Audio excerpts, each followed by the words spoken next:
Another one of these replacement theology lies that I've heard is that I'm Theodor Herzl reincarnated.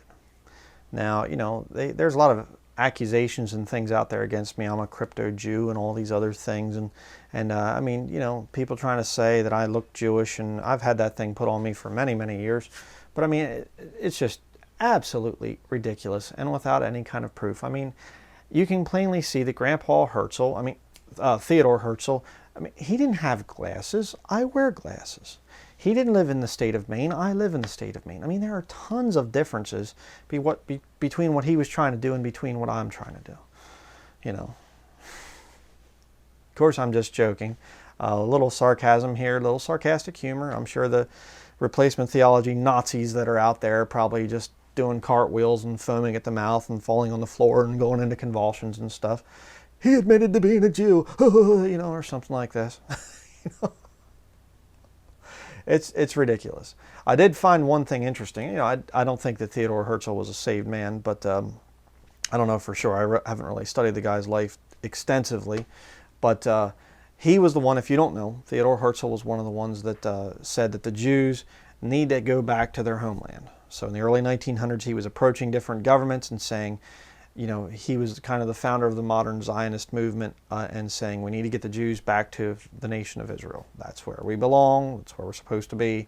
Be a lot less problems if we can go back. So he helped with the Balfour Declaration, a couple other things. But I found out it was very interesting. He actually approached the Pope back in those years, early 1900s. And he said, would you support a return of the Jewish people to their homeland? And the Pope said, no. Why? Well, because the Vatican wants Jerusalem.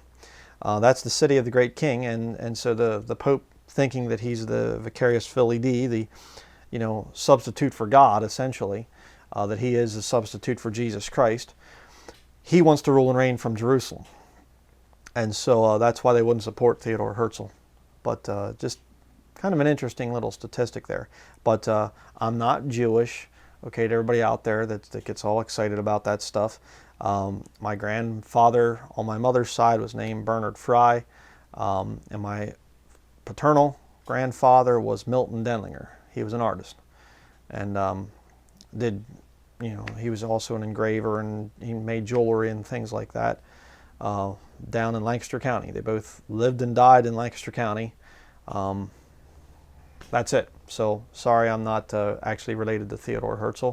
I mean, we have some resemblance there. There's a little bit of a resemblance, but I'm not interested in bringing the Jews back to their homeland so that they can just kind of live without Jesus Christ. I want the Jews to go back to their homeland because that's what the Bible said is going to happen. And I'm praying that they wake up to Bible prophecy. I pray for the Jewish people that they can, the Bible says I'm to pray for the peace of Jerusalem back in the book of Psalms. So that's what I do. And I want to see Jews saved. And that's what we do here at this ministry. We witness to them. We tell them that Jesus Christ is your Messiah. He is going to be returning. There's going to be a false Messiah first, the Antichrist, and a lot of Jews are going to accept him. But when Jesus Christ comes back, he's going to put an end to that foolishness.